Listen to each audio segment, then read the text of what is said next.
So speaking of mobile quarterbacks, we just saw one get paid, and Kyler Murray got a $46 million per year contract, and one that's waiting to be paid in Lamar Jackson.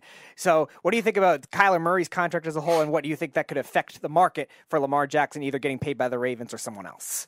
I understand what he got. You kind of have to pay him just because I think the Cardinals don't have any other option, really.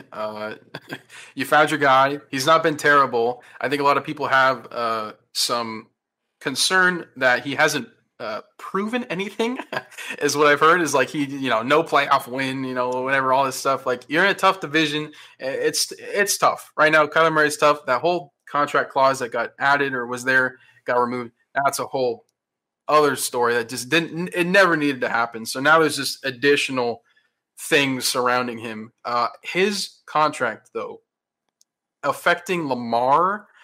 I've been talking about this in the newsroom with a couple of guys. I know, right, Deshaun got, fully guaranteed, like, his whole pretty much contract. What is it? Was it 230 over something? Yeah. Mm-hmm. 238, I think it was. 238. Yeah. Yes. Yeah. I was saying, like, what if Lamar has an MVP season? Because the Ravens are kind of back. Like, they were super injured. He's got a squad. What if Lamar had an MVP type season, or maybe doesn't even need that, but an insane season, gets to the playoffs, gets knocked out by the Bills, whatever. Not that I'm saying that's going to happen, but what if he got 250 guaranteed? What if he got 250 million? What if he tops the market? People are saying it's not going to do that because Deshaun's different. I'm like, well, Deshaun's different. That's the whole point. Deshaun didn't even play for a year, and he got all this guaranteed money. Lamar's been playing and at like a high level, and you're saying, like, is he not worthy? Definitely a person who has received so much, like, hate and, like, unnecessary at that. Do you want me to tell you why Lamar doesn't have his contract right now? He said he didn't want it. That's a lie. He's been how many times on social media he's been crying all off season about, well, I deserve this and I deserve that, and how many times has he danced around his contract dispute right now with the Baltimore Ravens? Here's the reason why he doesn't have his contract. Go find a damn agent. Why are you your own agent? What, does that make any sense? What, you don't want to pay your agent? You want to make all the money yourself? You're not going to negotiate your deal. It doesn't make any sense. You just play the game. Get somebody to come in, get a smart man that's going to sit down, talk to the team representatives, and get you your damn contract. It doesn't make sense. It doesn't. It doesn't. I think he might be going, instead of the largest contract in NFL history, he might be going for the largest, like, storyline. If that's he wants a story out of this. Well, Kyler Murray got a story, or sturry, whatever you want to call it.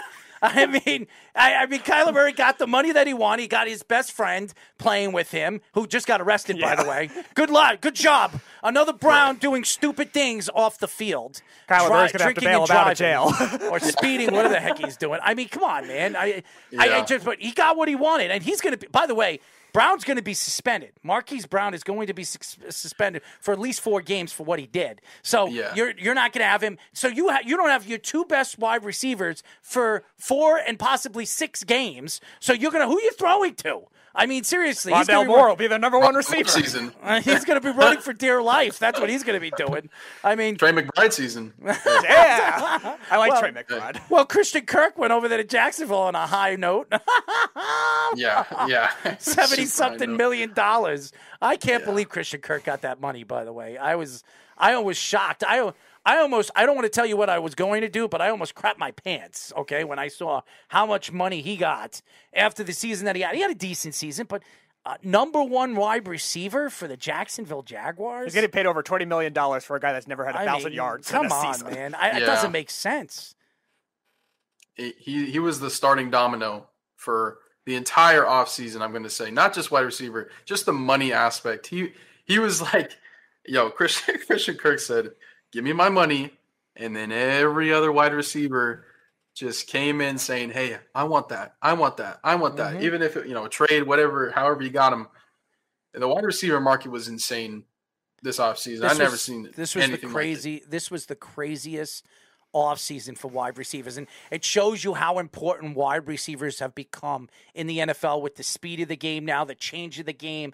And now you see the quarterbacks and what they're making. They're getting $500 million and $50 million a year contracts like, Rodgers and all the different things that we're seeing. Eventually, we're going to see $100 million a year going to a quarterback. I mean, it's ridiculous. It really is. And now you have wide receivers.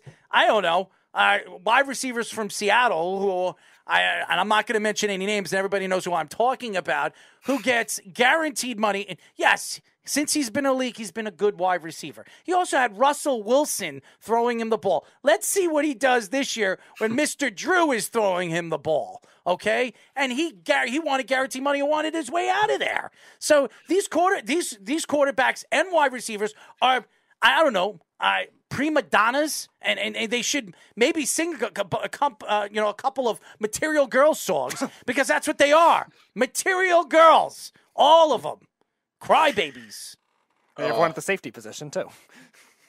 Yeah, they really did. They I want to say this: the wide receivers that have asked for new deals, no scenario is guaranteed, right? Like you kind of knew Russell Wilson's gone, so why would they not give, DK Metcalf his contract? Is that they're not going to give him the money just because the quarterback's gone? It's like contracts are no longer going to be given out based on what you've proven. It's going to be based on what's happening the future years. That's why nobody wants to give all these people this money. It's just, you want to see how the team's going to turn out. People are waiting for these contracts. People want the money now, but they're going to have to be patient because they have to see how their team is going to develop over the offseason and all the moves. It's too much money being thrown out to these people, to be honest. We are talking to NFL Network's newsroom ticker operator writer, Brendan Walker. So I want to talk about it from the player power perspective, too. Wide receivers forcing their way out the way they have. Obviously, a lot of big-name defensive players have done that, too. Do you see this kind of thing being a normal trend now? Not as drastically as, say, the NBA or something like that, where players force themselves out that are of premier positions and get what they want in today's NFL? I think it's a case-to-case thing. I think it depends on their motives. I think one example I'll just use is Devontae Adams, right? You're leaving Aaron Rodgers to go to your college dude in Derek Carr. I'm not saying he's going to go there. Obviously, you got a new deal with the Raiders. Cool. Raiders have improved. They're working their way up. But you're leaving Aaron Rodgers point blank. So what was – I don't even know what the motivation was there. Was it for the new deal? Was it just to get something new? Was it – what are you actually going for? I think people really these wide receivers, everybody wants the money. But at some point, I think down the road, people kind of do like to play to win. I mean, some people don't. Some people will chase the NFL money and boom, they got their whole career, they got their whole life set up, for them.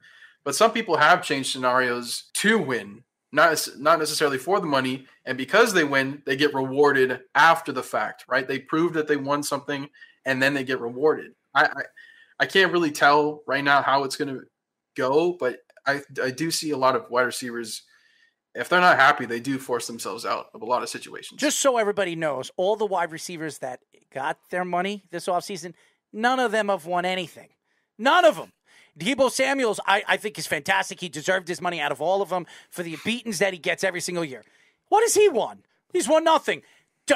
Adams, what did he win? Nothing. Let's go through it. Tyreek Hill, you want to say he won? Okay, he won. He also had Patrick Mahomes and Andy Reid. And by the way, he goes to the Miami Dolphins, which, by the way, loses their first-round draft pick because of their old tampering situation with Tom Brady and all the other crap that they had with Peyton. So and then he comes out and says that Hawaiian Tebow is a more accurate thrower than Patrick Mahomes. What is he, on drugs? What is he trying to sell here? You're not selling to a bunch of idiots, are you?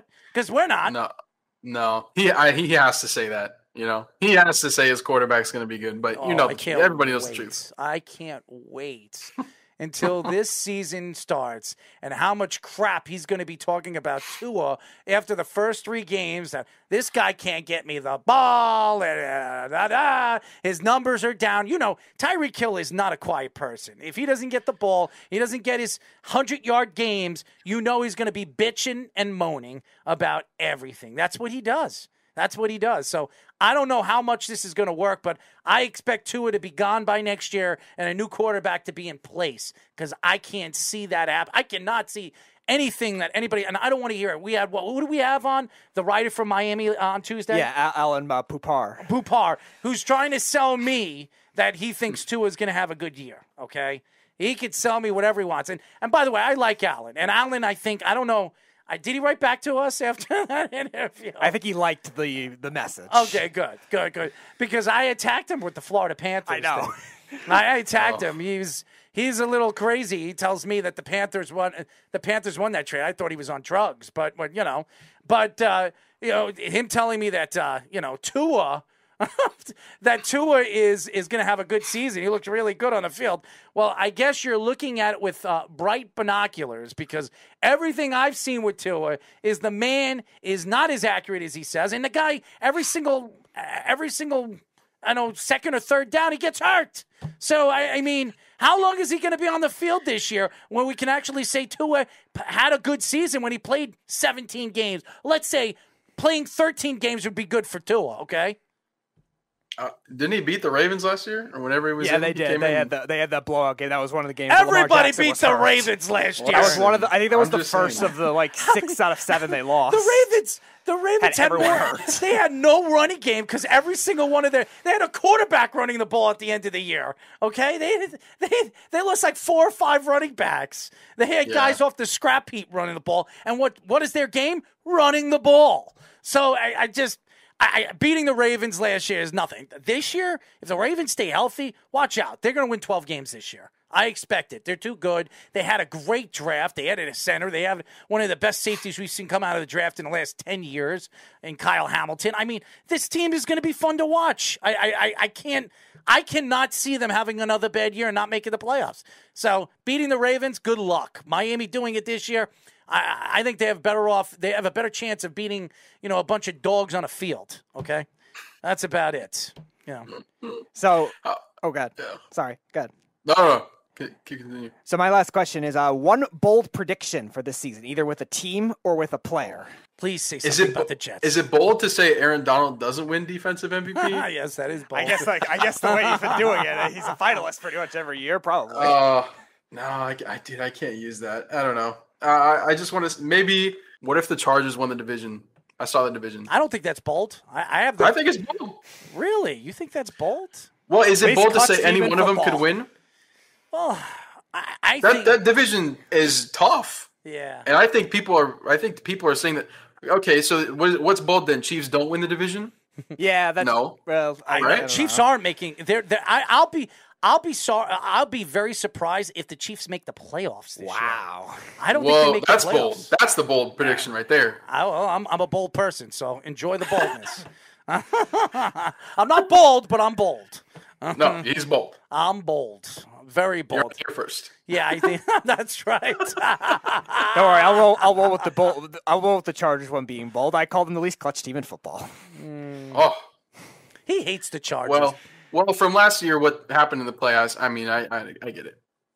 Well, if they actually knew how to beat the Raiders last year, they make the playoffs. But the Raiders got very, very lucky, and that almost went to a tie. Could you imagine that team that went to a tie, and they have to play a playoff game, because they have the same record. No, both teams would have gotten in that case. And the Seahawks would be out. Yeah, that doesn't make sense. How are both teams making the playoffs? Because the tie would have nullified the Steelers tie because they had to tie with the Lions. It wouldn't have made any sense. The Raiders would have been out, and so the Raiders won. So once the Raiders couldn't lose at that point, once they had the ball, they were already in. It's just a matter of if the Chargers got in or the Steelers. Yeah. It would have been bold. How's that? Instead of bold. Bold. That's right. But we really appreciate you, Brendan, for joining us. We'll definitely get you on. I'd like to get you on before the season because we're going to be going over and talking about each division. And I'd love to get you on with a bunch of other guys. I'm going to have Speedy reach out to a bunch of NFL guys and come on at the same time. And we'll go through each division and each team. And we'll kind of make our predictions this year. If you don't mind, we'd love to bring you on again. Sure. Yeah, that'd be great. You guys are awesome. Thank you. You guys have been high energy, I tell you. Thank you, Brandon. We really appreciate your time. And definitely keep up the good work. We'll be in touch very, very soon. For sure. Thank you, guys.